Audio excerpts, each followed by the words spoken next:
अस्सलाम वालेकुम, आप देख रहे हैं नाइट एडिशन। मैं हूं फैसल अब्बासी। शाजिया जीशान ये प्रोग्राम किया करती हैं, ज़ाती मसरूफियात के बायस आज वो प्रोग्राम नहीं कर रही हैं। 4 साल तक खुद साख्ता जिलावतनी काटने वाले नवाज शरीफ बिलाखिर जमानत कबल लैंडिंग लेकर पाकिस्तान के सियासी अखाड़े में उतर चुके हैं और मुस्लिम लीग नून ने भी 1.5 महीने से जारी तैयारियों के बलबूते पर पूरे मुल्क के कोने कोने से बंदे इकट्ठे करके मीनार पाकिस्तान पर पावर शो करने का शौक पूरा कर लिया है। वो नवाज शरीफ जो 2019 में इलाज के लिए बैरून मुल्क जाते हुए जहाज की सीढ़ियों पर सर झुकाए खड़े थे, ये मंजर पूरे मुल्क ने देखा। उसी नवाज शरीफ का 4 साल बाद शाही कले में शाही इस्तकबाल होगा, किसी ने सोचा नहीं था। शाही कले से नवाज शरीफ जब मीनार पाकिस्तान पहुंचे, अपने छोटे भाई और बेटी मरियम नवाज को गले लगाया तो अपने साथ साथ देखने वालों को भी जज्बाती कर गए। नवाज शरीफ ने अपने खिताब में जहां 2017 में इख्तिदार से हटाने से लेकर 2018 में जेल जाने तक, 2019 में जिला वतनी से लेकर 4 साल बाद वतन वापसी तक अपना मुकद्दमा दुखी अंदाज में अवाम की अदालत में रखा, वहीं यह भी बता दिया कि वो पाकिस्तान इंतकाम लेने नहीं बल्कि अवाम की खिदमत करने आए हैं। कल के जलसे में नवाज शरीफ ने क्या कहा, जरा सुनिए।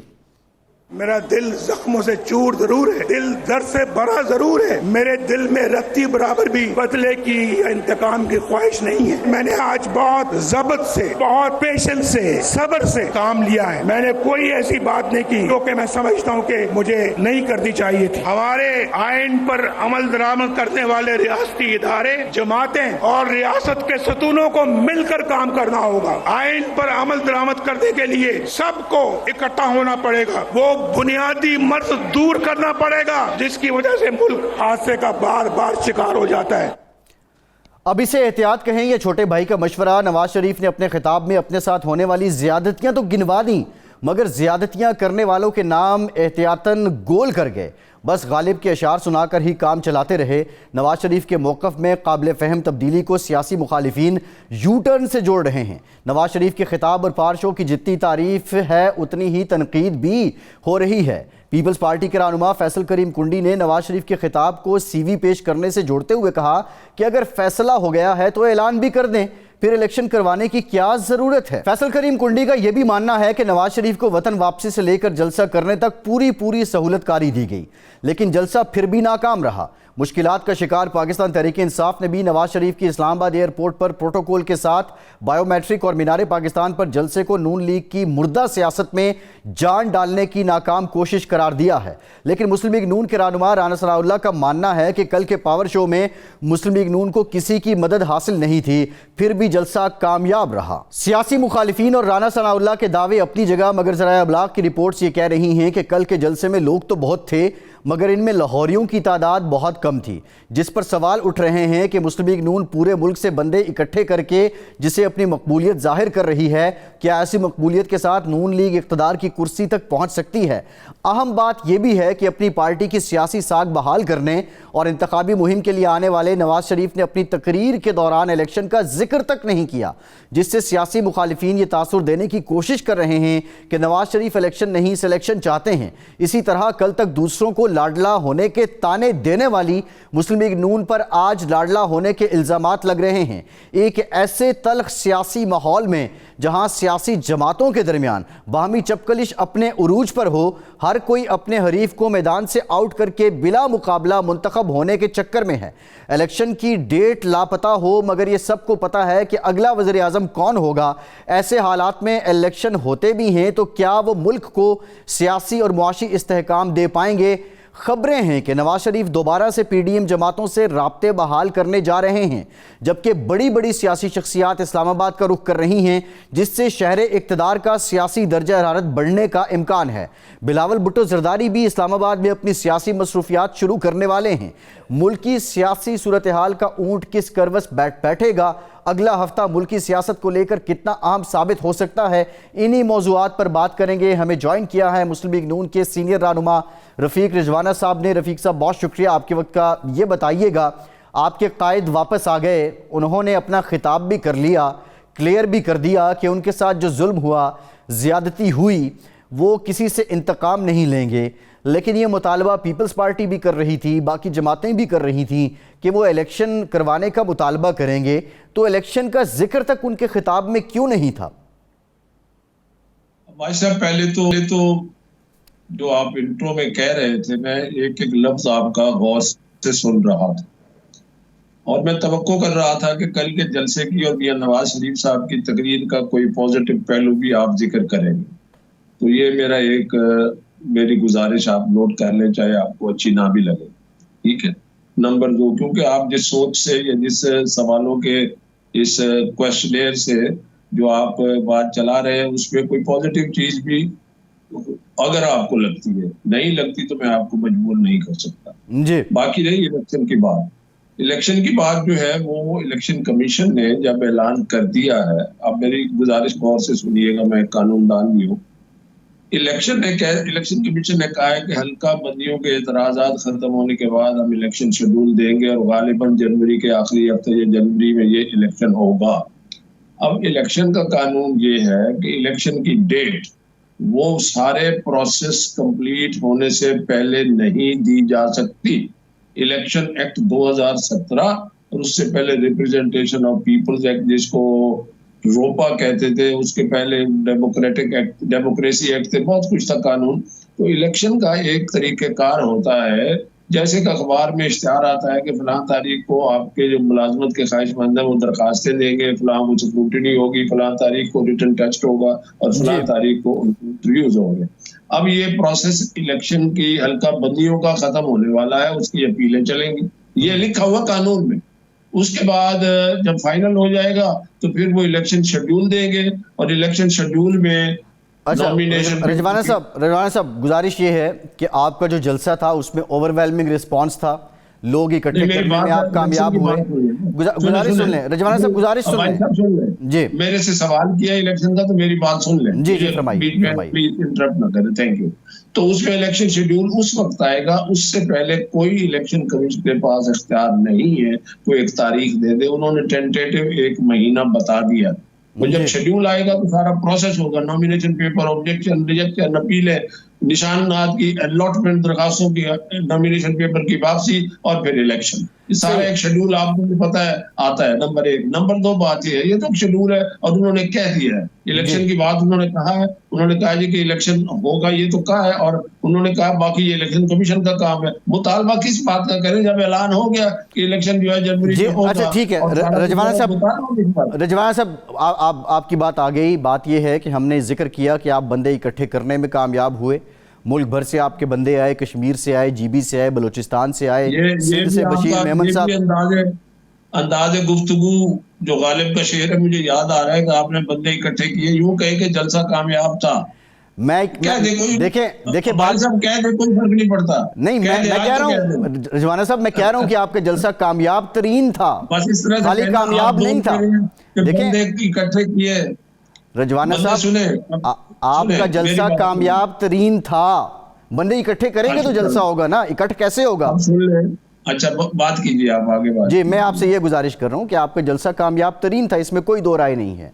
लेकिन ये मीडिया रिपोर्ट्स हैं कि जाहिर है कि लाहौर शायद वो रिस्पॉन्स आपको नहीं दे पाया जो शायद कश्मीर से आने वालों ने दिया, जीबी से आने वालों ने दिया, योब से आने वालों ने दिया और इलाकों से आने वालों ने दिया। इस पे खैर आपका अंदरूनी मामला है, तंजीम आपकी गौर करेगी। नहीं, इस पे मैं आपसे गुजारिश करता हूँ।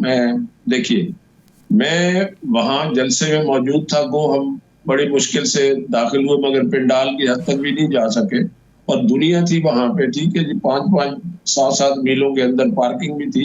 लाहौर के शहरी निकले हैं सारे, अपनी अपनी रैलीज बना के निकले हैं। देखिए, एक हर कैंडिडेट को या टिकट होल्डर को एक टारगेट दिया गया था। अब हम यहाँ से जुलूस ले गए, मैं अपनी बात करता हूँ, मेरे बेटे का सूबाई हल्का शहर था PP 215, हमने अपना जुलूस लेकर हम लोग गए, मैं भी साथ गया, जुलूस के साथ गया मैं भी लाहौर, और मैं जलसे में भी गया और खूब धक्कम पेल भी बड़ी थी, इतना रश था। ये नहीं मेरी पार्टी का जलसा था। मैं मॉडरेट किस्म की सोच वाला बंदा हूँ, मैं बिल्कुल मॉडरेट सियासत करता हूँ, मॉडरेट सोच रखता हूँ। नहीं रजवाना साहब, आपका एक सियासी कद है, आपका एक सियासी कद है, उसका एहतराम है, उसका एहतराम है। मेरा सवाल ये है रजवाना साहब, लाहौर की बात कर रहा हूँ, लाहौर की जवाब दे रहा हूँ, लाहौर का मैं आगे बात नहीं फैला रहा। Let's come to the point. वहां पे लाहौर की तादाद बहुत ज्यादा थी, जितने लाहौर के MNA MP हमें नजर आए, उनकी हर किसी का अपना अपना एक जुलूस आया हुआ था। इसको यदि अब ये कहें कि जी लाहौर में मुस्लिम लीग नून का और लाहौर में सारा मीनार पाकिस्तान डबल ट्रिपल भर जाए, पुलों पे हो, सड़कों पे हो, रिंग रोड पे हो, इधर उधर सारे हो, वो इतना आसान नहीं है। बात ये है, सही है, मैं आपकी बात समझ गया। मैं रजवाना साहब आपकी बात समझ गया, लेकिन ये भी हकीकत है कि सैफ मुल्क खोखर के लिए ना ख्वाजा साद रफीक दिल बड़ा करते हैं, ना याद सादिक करते हैं, ना राना मशहूद करते हैं। सैफ मुल्क खोखर, इमरान नज़ीर बेचारे वो लगे हुए हैं। ये तंजीमी मसला तो है ना आपकी जमात में? क्या आप देखें, किसी मुझे नहीं पता, मेरे तो सारे बरखुरदार हैं, सारे मेहरबान हैं, मुझे किसी की जाती इन चीजों का नहीं पता।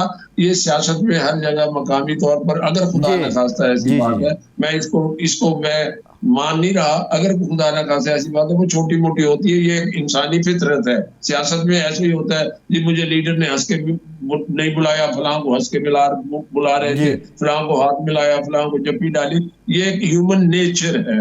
अच्छा, ये बताइएगा रिजवाना साहब, बिल्कुल ठीक है रिजवाना साहब, मैं एग्री करता हूँ आपकी बात से। ये बताइएगा कि जो फैसल करीम कुंडी साहब ने बात की है, तर्जुमान हैं पीपल्स पार्टी के, पीपल्स पार्टी, पीटीआई, दीगर जमातें वो ये बात कर रही हैं कि आपको किसी न किसी तरह से कोई फेवर मिल रही है, और फैसल करीम कुंडी ने तो कह दिया कि इलेक्शन की ज़रूरत क्या है, ऐलान कर दें और बिठा दें वज़ारत उज़्मा की कुर्सी पे नवाज शरीफ साहब को। तो ये क्रिटिसिज्म, क्या पीपल्स पार्टी से आपकी कोई नेगोशिएशन नहीं हो रही हैं? ये जो कुछ हो रहा है पीपल्स पार्टी उसमें ऑन बोर्ड नहीं है? और अगर ये हकीकत नहीं है तो फिर पीपल्स पार्टी ऐसी बातें क्यों कर रही है? क्यों का जवाब मेरे पास बहुत लंबा चौड़ा है, मगर क्योंकि मैं नहीं चाहता कि हमारी पार्टी और पीपल्स पार्टी एक मखलूत हुकूमत चला चुके हैं, बड़ा अच्छा वर्किंग रिलेशनशिप था। फिर मेरे जाती दोस्त हैं, फैसल करीम कुंडी साहब से भी मेरा ताल्लुक है। उनके जवाबात थे, उनको मैं कुछ ज्यादा उसका एनालिसिस करना नहीं चाहता, मगर बहुत कुछ एनालिसिस हो सकता है।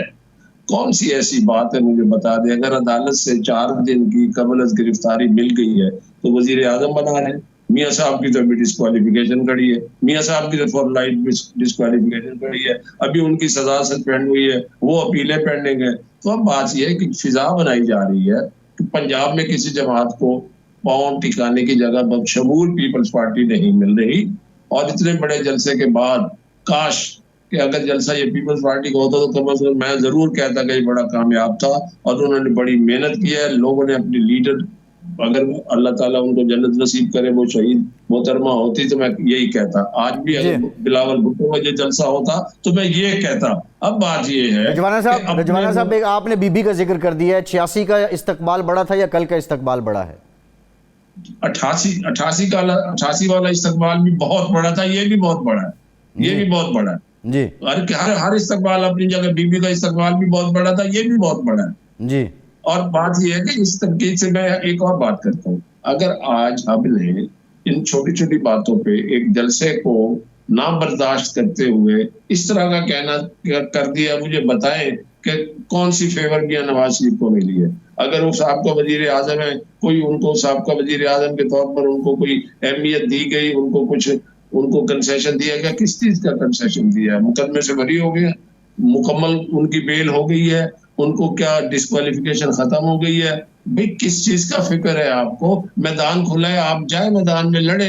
अभी से देखें उस इलेक्शन का नतीजा क्या होगा। अगर बफर्ज महाल नतीजा क्या होगा, मुस्लिम लीग नून जीत जाती है, वो तो कह रहे हैं हमने तो पहले भी कहा था कि ये बने बनाया है, ये अब इन्होंने बनना है, ये इलेक्शन जो है ना ये धांधली से हुआ है, फिर मुल्क कैसे चलेगा? यही रविश, अगर ये रविश पैदा होती थी पहले इलेक्शन के बाद, आज ये पहले पैदा हो गई है, अभी कुछ भी नहीं हुआ।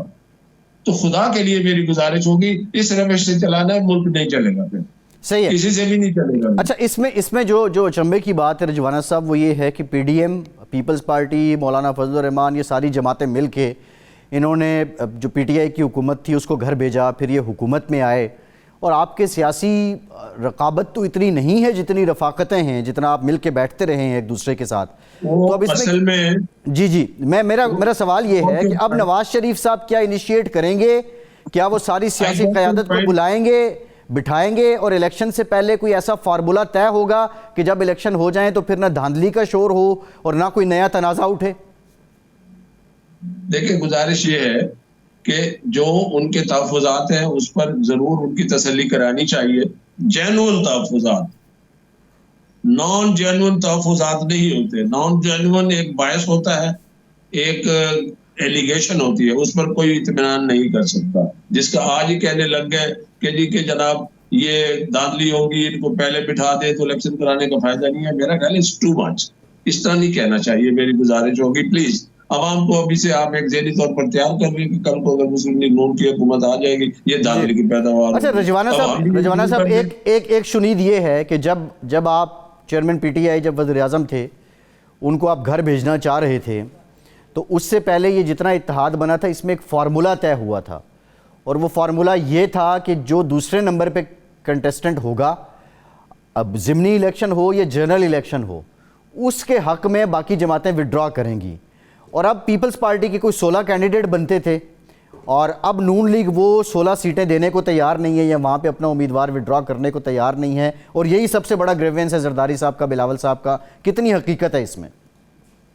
देखिए, मैं नहीं समझता कि आने वाले जनरल इलेक्शन की अंडरस्टैंडिंग थी, though I was not present, subject to correction कि अगर कोई ऐसी बात है। अदरवाइज देखिए ये पॉसिबल ही नहीं है। बड़ी हरीश जमातें जो है वो हलीफ बन के इलेक्शन नहीं लड़ती है। वो ज़िमनी इंतखाबात जब हुए थे, जो नंबर 2 थे उन्हीं नंबर 2 पर उन्हीं को ही टिकट दी गई। हमारे मुल्तान में मूसा गिलानी एक शाह मूसा वाले हल्के में नंबर 2 थे, उनको ही टिकट दी। हमारे अब्दुल गफ्फार डोगर साहब को, जो अपने इलाके में बड़े पॉपुलर है, बड़े मेहनती लोग हैं, बड़ा मेहनती आदमी है, उसको उन्होंने कहा जी कि आपने नहीं लड़ना, ये हमारा फैसला है। That was according to my information one time for that election. ये आने वाला इलेक्शन हो नहीं सकता कि पीपल्स पार्टी और हम एक दूसरे की सीटें छोड़ दे। वो तो अपना मुहतरमा मरियम नवाज साहब ने कहा था फिर हमें सिंध में भी सीटें दे दें। ये ऐसी बात नहीं है, ये खुला मैदान है, भागने के लिए सबके लिए बराबर है। एक बात जरूर है कि अगर अब भी सियासी जमातें, मैं किसी एक जमात का नाम नहीं ले रहा, इसी तरह 22 व्यू रख के दूसरी जमात के अभी से प्रोपेगेंडा शुरू कर देंगे, उस इलेक्शन पे कोई एतमाद करेगा?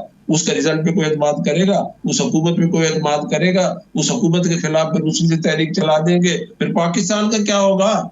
पाकिस्तान को कौन संभालेगा? जी अच्छा, आप जो रजवाना साहब बात कर रहे हैं कि फिर सब ठीक कर देंगे, ये आपकी एक टैग लाइन है, जो एक बयानिया है, जिस तरह वोट को इज्जत दो था, इस तरह अब ये कि फिर सब ठीक कर देगा इंशाअल्लाह, ये आपकी लाइन है। कैसे ठीक करेंगे? क्या नवाज शरीफ साहब उन्हीं लोगों पे इन्हिसार करेंगे? साहब की जो कारकर्दगी है उससे मुतालिक तो आपकी जमात के साबिक वज़ीर आज़म शाहिद खान अब्बासी, मिफ्ता इस्माइल, वो एक अलहदा से नेक्सस बना के बैठे हुए हैं, वो उनका नाम सुनना पसंद नहीं करते। वो 16 माह की कारकर्दगी का सारा मलबा साहब पे डालते हैं। आपकी अपनी जमात के लोग जब ये कह रहे हैं तो वो कौन होगा, वो किस शख्स पे इन्हिसार करेंगे नवाज शरीफ, जो आके आपकी ये इकोनॉमिक क्राइसिस से निकालेगा पाकिस्तान को और आपकी जमात का भी सर बुलंद होगा? अभी तो कल तशरीफ लाए और उन्होंने एक पब्लिक गैदरिंग से खिताब किया है। ये चीजें अभी क्या बता दें कि वही बंदे आ जाएंगे, और उन्होंने तो कहा डबल स्पीड से काम करना पड़ेगा, दिन रात काम करना पड़ेगा, पहले की तरह नहीं। बाकी उन्होंने अपने अपने काम बताए। एक पॉलिटिकल लीडर है, एक पार्टी के लीडर है, मकबूल लीडर है, उन्होंने बताया मैंने ये किया, मैंने ये किया, मैंने ये किया। He was telling the performance of his government. Comparatively जितनी हुकूमतें आई हैं उनमें मुस्लिम लीग नून का दौर देख ले और फैसला नाजरीन करे और फैसला अवाम करे। मैं ये नहीं कहता हमारा बेहतरीन दौर था। I think it was comparatively better than other governments. Rizwana साहब लास्ट क्वेश्चन 16 माह जब शहबाज शरीफ वज़ीर आज़म थे, उस दौर को आप लोग ऑन क्यों नहीं करते? देखिए, ऑन क्यों नहीं कर सकते? ऑन मीन्स देखिए, एक है दौर को ऑन करना, एक है उसमें जो चीजें अवाम को तकलीफ हुई उसको भी ऑन कर दिया, मगर that was a coalition government, मखलूत हुकूमत थी। मुझे इस बात पे सुन के बड़ी ही हैरानी होती है, जी शहबाज शरीफ साहब ने ये किया, आपकी हुकूमत थी। भाई मखलूत हुकूमत थी, सबकी वजारतें थी, काबीना में फैसले होते थे, और मुरद इल्जाम आप मुस्लिम लीग नून को डराते हैं, डिफॉल्ट से बचाया, जो कुछ भी किया। मगर बात यह है कि पाकिस्तान के मखसूस हालात ऐसे काफी अरसे से आ रहे हैं कि इस वक्त और उस वक्त पाकिस्तान की economy was the top priority. Otherwise political game होती तो हम कहते हैं कि ये मुल्क खुदा ना खासा जैसे जा रहे हैं जाने दो, और लोग कहने लग गए थे कि इमरान खान की तो कोई टिकट लेने वाला भी नहीं होगा। मगर बात यह है कि इसमें कोई दो राय नहीं है कि हमने सियासत की बजाय मईशत को और रियासत को तरजीह दी। इस पर बड़ी बहस हो सकती है, फॉर एंड अगेंस्ट हो सकती है, हर किसी के अपने व्यू है। मगर मैं एक चीज में बिलीव करता हूँ, मैं किसी इशू पे अगर बहस करूँ तो कम से कम मेरा दिमाग, दिल साफ होना चाहिए। मेरा दिल जो कहता है, मेरा दिमाग कहता है, जो मेरी अकल है, जो मेरी तालीम है, उसके मुताबिक बताना चाहिए और अवाम को भी हकीकत बतानी चाहिए। मियां साहब ने बताया, उन्होंने ये तो नहीं कहा कि मैं परसों आपकी बिजली की कीमतें कम कर दूंगा, परसों आपकी महंगाई खत्म कर दूंगा, 4 दिन बाद में बेरोजगारी खत्म कर दूंगा। एक प्लान होगा, एक टीम बैठेगी, उसमें काम करेंगे और खास तौर पर पिछली कामयाबी और नाकामी, पिछली कामयाबी और नाकामियों को सामने रख के पाकिस्तान की सियासत, बिल्कुल ठीक है रिजवाना साहब। Last comment from my side, आपका जलसा on a very serious note, ये कामयाब तरीन जलसा था, ओवरवेलमिंग रिस्पॉन्स था अक्रॉस दी पाकिस्तान, और ये आपके लिए बहुत बड़ा बूस्टर है। और बाज़ हल्कों का कहना है कि नून लीग की तवक्को से ज़्यादा लोग आए हैं। बहरहाल इसकी हम आपको मुबारकबाद भी पेश करते हैं। बहुत शुक्रिया रिजवाना साहब। रिजवाना साहब बहुत शुक्रिया आपका। एक ब्रेक के बाद दोबारा हाजिर होते हैं।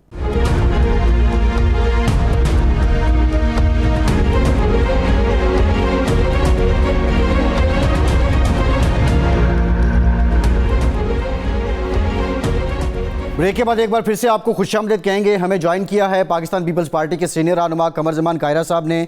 कायरा साहब बहुत शुक्रिया आपके वक्त का। कायरा साहब ये बताइए कि कल का जो जलसा था, मियां नवाज शरीफ साहब वापस आ गए, मुस्लिम लीग नून ने पूरे मुल्क से लोग इकट्ठे किए, बतौर सियासी कारकुन आपकी नज़र में आप इसे कामयाब इकट्ठ करार देते हैं?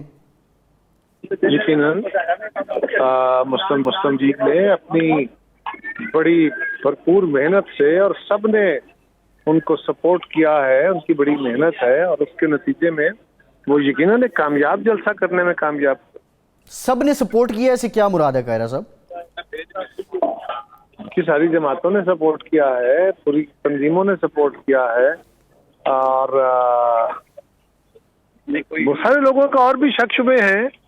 जिस तरह उनके अपने मैनेज ने कहा कि हमें जिले के डीसी ने कहा कि ट्रांसपोर्ट चाहिए, तो हमने कहा नहीं हमें नहीं चाहिए। इस तरह की गुफ्तगू भी लोग करते हैं, लेकिन any how it was a very good show और उनको कामयाबी मुबारक हो। सही है। अच्छा कायरा साहब ये बताइएगा, फैसल करीम कुंडी साहब ने एक टीवी प्रोग्राम में ये कहा कि क्या ज़रूरत है इलेक्शन की, जब मियां साहब को ही बिठाना है वज़ारत उज़्मा के मनसब पे तो बिठा दीजिए। तो पीपल्स पार्टी ये ग्रीवेंसेस का इजहार क्यों कर रही है, क्यों ये इंप्रेशन दे रही है कि मियां साहब को कोई एक्स्ट्रा फेवर मिल रही है? देखिए, फैसल कुंडी साहब हमारी जमात के तर्जुमान हैं, इंफॉर्मेशन सेक्रेटरी हैं। अगर वो कोई बात कह रहे हैं तो उनके पास मुझसे ज्यादा मुसद्दका बात। जनरली एक तासर सा लोगों के अंदर मौजूद है कि मियां साहब को जिस तरह जाते हुए फैसिलिटेट किया गया, इसी तरह वापसी पे भी उनको तमाम तर फैसिलिटीज फराहम की गई, और मियां साहब के साथ कोई वाहिद ये नहीं हुआ, इससे पहले भी बहुत सारे लोगों को इस तरह की फैसिलिटीज या एक्स्ट्रा ऑर्डिनरी रिलीफ दिए गए। लेकिन हम तो ये डिमांड कर रहे थे, और मेरे चेयरमैन ने भी कहा कि हम मियां साहब देर आए दुरुस्त आए, तो वो आ गए हैं, तो अब तो इलेक्शन का भी जो तमाम हुज्जत हो गया है, अब इलेक्शन की तरफ जाना चाहिए, और इलेक्शन कमीशन को चाहिए कि वो शेड्यूल दे दे इलेक्शन का। सो मेरी जमात ने तो उनको वेलकम किया है, बाकी जमातों के साथ मिलकर किया है। कायरा साहब, इलेक्शन के मामले पे नवाज शरीफ साहब ने जो स्पीच में जिक्र नहीं किया, ये भी आपकी जमात पॉइंट आउट कर रही है, और नून लीग ये कहती है कि मुतालबे की ज़रूरत ही नहीं है। हल्का बंदियाँ उन्होंने इब्तदाई जारी कर दी हैं, बाकी 30 नवंबर तक आ जाएंगी, फिर शेड्यूल भी आ जाएगा 30 नवंबर को। तो किस बात का मुतालबा करे मुस्लिम लीग नून? देखिए, ये कोई, हम ये नहीं कह रहे कि उन्होंने कोई बड़ा गलत काम किया है। हमारा ख्याल यह है कि जिस तरह बाकी जमातें ये मुतालबा, बशमूल पीपल्स पार्टी और बाकी जमातें भी हमारे साथ मिलकर ये मुतालबा कर रही है कि इलेक्शन कमीशन को चाहिए कि वो शेड्यूल दे दे। देखिए, मीडिया में एक बड़ी डिबेट चल रही है कि क्या इलेक्शन होगा, क्या वक्त पे होगा, कब होगा, फरवरी में होगा, जनवरी में होगा। कुछ कह रहे हैं कि नहीं ये तो 4-6 महीने लेट होगा। आपके मीडिया के अंदर वो सवाल होते हैं। लेकिन कायरा साहब आपकी जमात से मुतालिक, एक मिनट जरा सुन लीजिए। जी। तो हमारा तो मौक़िफ़ ये है कि आप एक ऐसा तरीकाकार इख्तियार कीजिए, शेड्यूल दीजिए, ताकि जो ये गैर यकीनी के बादल है ये छट जाए। हमारा मुतालबा था 90 रोज़ में इंतखाब, नहीं हो सका, चलिए आगे बढ़िए ना। हम तो ये कह रहे हैं कि नहीं हुआ, अच्छा बेहतर था वो होता, लेकिन अगर नहीं है तो आप शेड्यूल दे दीजिए ताकि गैर यकीनी खत्म हो जाए। तो हम तो इलेक्शन कराने अवाम के पास मैंडेट लेके जाने की बात कर रहे हैं। मियां साहब ने अपनी तकरीर में जो अच्छी बातें कही हैं बहुत सारी, इसमें ये भी है कि उन्होंने एक जज्बे का इजहार किया कि मैं किसी के साथ इंतकामी नहीं चलना चाहता।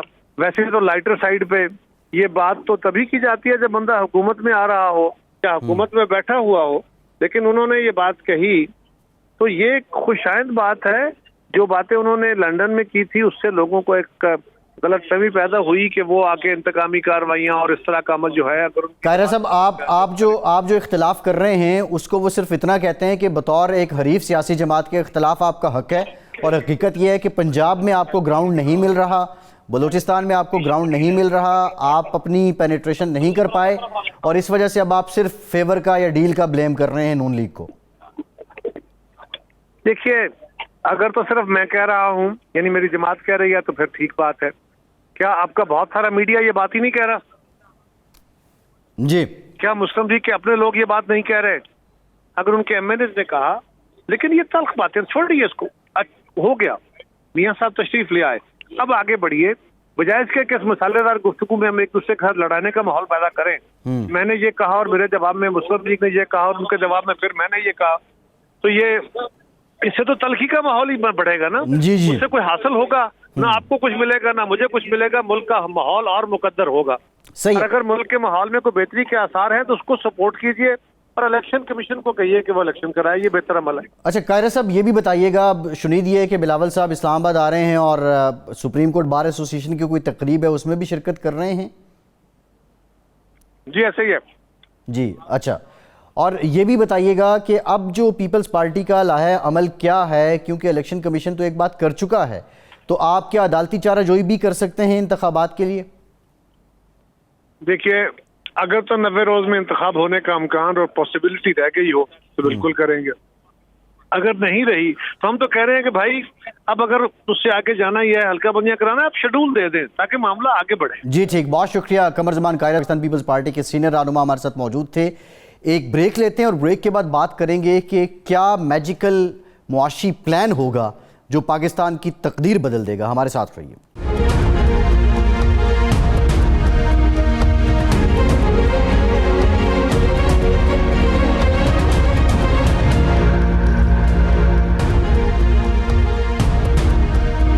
Welcome back. पाकिस्तान को एक अरसे से मुआशी महाज पर मुख्तलिफ चैलेंजेस का सामना है और मुल्क को जल्द अज जल्द एक मैजिकल मुआशी प्लान की ज़रूरत है, एक मोजज़ाती रोड मैप की ज़रूरत है जिससे दम तोड़ती मईशत को नई ज़िंदगी मिल सके।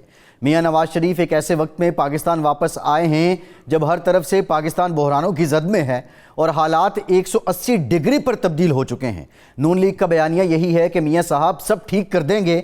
मीनारे पाकिस्तान जलसे में जहां नवाज शरीफ ने अपने दुखड़े सुनाए, माजी की कामयाबियों को भी गिनवाया, वहीं पर मुस्तकबिल का लाहा अमल भी दिया कि वो मुल्क को कैसे बहरानों से निकालना चाहते हैं। नवाज शरीफ ने क्या मुआशी एजेंडा दिया, ज़रा सुनिए।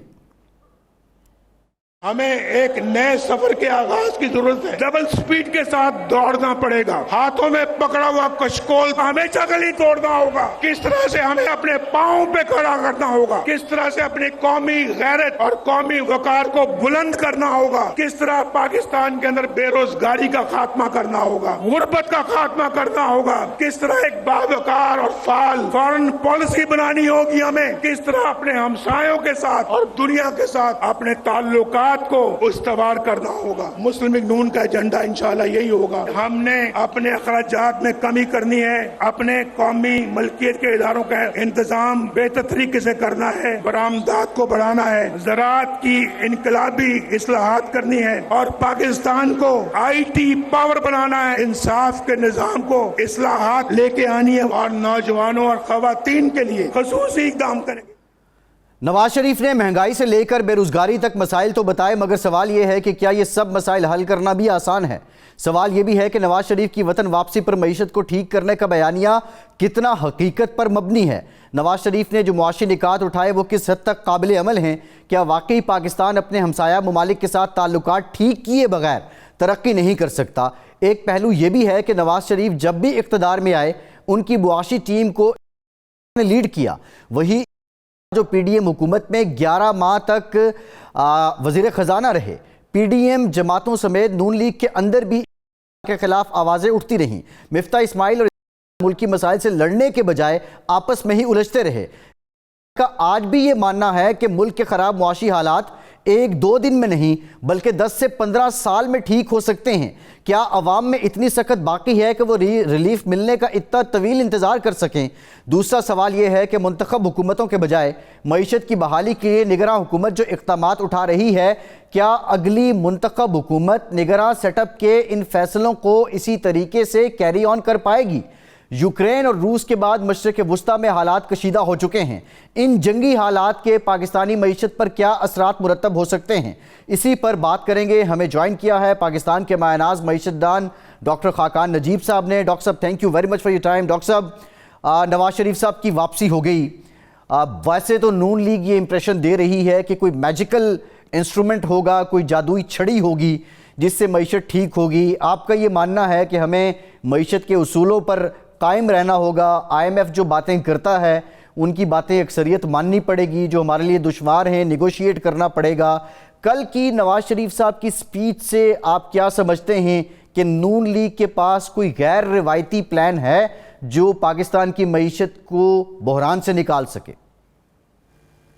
सो फैसल, लेट मी से कि आपने फंडामेंटली बहुत अच्छी इंट्रोडक्शन रखा है। आपने बहुत सी ऐसी चीज़ें पॉइंट आउट की हैं। मसलन आपने कहा कि पाकिस्तान का अपना माशी प्लान क्या होगा, ये सबसे अहम बात है। आपने कहा कि हमें IMF के साथ चलना होगा, ये दूसरी बहुत अहम बात है। आपने कहा कि इंटरनेशनल हालात सिर्फ मिडल ईस्ट के ही नहीं, अगर आप उससे आगे देखें तो दुनिया भर की जो इकोनॉमीज़ हैं वो स्लो हो रही हैं। इन्फ्लेशन जो है वो बढ़ी हुई है, ग्लोबल ऑयल प्राइसेस फिर राइज कर रही हैं। सो एक कसाद बाजारी का माहौल है दुनिया भर में। सो आपने ये तीनों चीज़ें ज़बरदस्त सामने रखी, इसको आगे चलाइए। सो बहुत ही कॉम्प्लेक्स हालात हैं पाकिस्तान के, इसमें कोई शक नहीं है। इस वक्त जो चौथी चीज़ आपके सामने मैं रखूंगा वो ये है कि एडमिनिस्ट्रेटिव एक्शंस कुछ लिए जा रहे हैं जो मेनली एस्टैब्लिशमेंट ड्राइव कर रही है, केयर टेकर उसको बैकस्टॉप कर रही है। वो क्या है? हमने रुपए की कदर, स्मगलिंग, होर्डिंग, हमने इन पे एक एडमिनिस्ट्रेटिव एक्शंस देखे हैं। कुछ इन्वेस्टमेंट लाई जा रही है मिडल ईस्ट से सो दैट हम अपने दो सेक्टर्स मादनियात और एग्रीकल्चर को चला सकें। ये पूरा तनाजुल है इस वक्त मुल्क का। पर जो हमारे कलीदी मसाइल हैं, जो कल की भी तकरीर है, जो इस वक्त जनरली पॉलिटिकल सेंटिमेंट भी है, वो यही है कि पाकिस्तान का एनर्जी सेक्टर, पाकिस्तान के स्टेट ओन्ड एंटरप्राइजेस, पाकिस्तान का FBR यानी कि पाकिस्तान का टैक्स टू GDP, पाकिस्तान की एक्सपोर्ट परफॉर्मेंस, ये सब इतनी सतह पर नीचे चली गई हैं कि ये डिस्टर्ब कर रही हैं मुल्क को। सही है। डॉक्टर साहब, अभी हम निगरां सेटअप को देखें, जब अगस्त में ये वज़ीर-ए-आज़म साहब आए, काकड़ साहब आए, उसके बाद थोड़े टाइम के बाद हमने देखा कि मार्केट में बहुत हिलजुल हुई, एकदम डॉलर ऊपर जाना शुरू हुआ, पेट्रोलियम की कीमतें भी बढ़ना शुरू हुई। लेकिन एडमिनिस्ट्रेटिव मेजर्स 3-4 हफ्ते के बाद अल्टीमेट पब्लिक को 40 रुपये फ़ी लीटर तक रिलीफ मिला।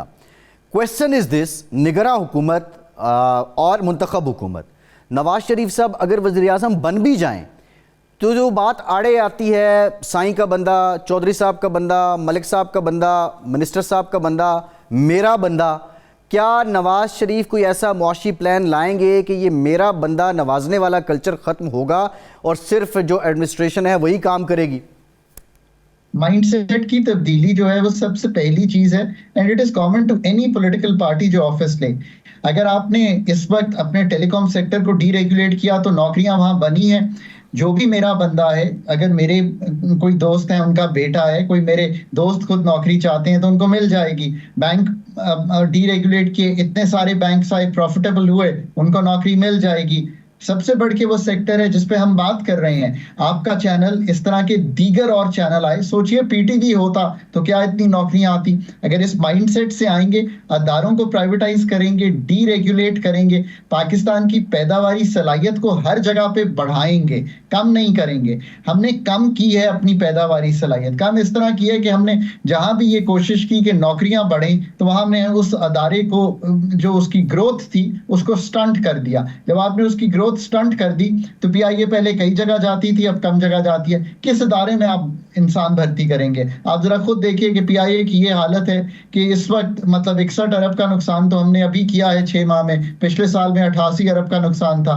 जो एसेट्स हैं उससे डेट एंड लाइबिलिटीज जो हैं वो 5 गुना है। सो ये होगा ही नहीं। अब जब तक एडमिनिस्ट्रेटिव रिफॉर्म शुरू किया है, पॉलिसी और स्ट्रक्चरल रिफॉर्म ये 5 साल हुकूमत ने आके करना है, चाहे वो हम पाकिस्तान को डीरेगुलेट करें या प्राइवेटाइज करें या हम एफबीआर को ठीक करें। इवेंचुअल एम क्या है, जो आपने बात पूछी है, नौकरियां कैसे बनती हैं दुनिया में। आपका जो बेहतरीन दोस्त है चीन, उसने नौकरियां कैसे बनाई और जो गुर्बत थी उसको कैसे खत्म किया। वो एक ही तरीका था ना कि जो इकोनॉमी का हुजम है वो बढ़ेगा, इकोनॉमी की मैन्युफैक्चरिंग एक्सपैंड करेगी, एग्रीकल्चर की पैदावारी सलाहियत बढ़ेगी, सर्विस सेक्टर और ट्रेड बढ़ेगा। इस सब को बढ़ाने के लिए सबसे पहले अपना घर ठीक करें, अपना मालियाती खसारा ठीक करें। ये पहला एजेंडा है। एक्सपेंडिचर का रिफॉर्म करें, ये इतना बड़ा जो एक्सपेंडिचर का बोझ है इसको कम करें, टैक्स के निजाम को ठीक करें, पाकिस्तान को डीरेगुलेट करें, प्राइवेटाइज करें।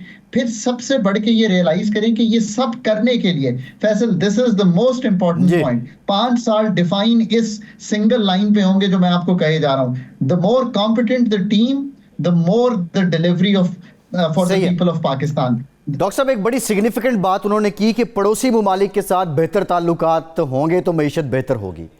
आप नवाज शरीफ साहब से मुतालिक क्या समझते हैं कि उनकी मुराद ये भी थी कि हमारे ताल्लुकात अफ़गानिस्तान से भी ठीक हों, हमारे ईरान से भी ठीक हों, हमारे चीन से भी ठीक हों, और वैसे इन मुमालिक के साथ तो हमारे मोस्टली ताल्लुकात ठीक ही रहते हैं, लेकिन भारत के कंटेक्स्ट में आप क्या एग्री करते हैं कि उनके साथ ताल्लुकात ठीक हों, हमारा ट्रेड रिलेशन उनके साथ जारी रहना चाहिए और इसका फ़ायदा पाकिस्तान की मईशत को ज़्यादा है? देखिए ना, पहले तो वो स्टेप ले लेते हैं जो आसान है। चीन इतनी बड़ी मार्केट है, हमें एक्सपोर्ट करना चाहिए।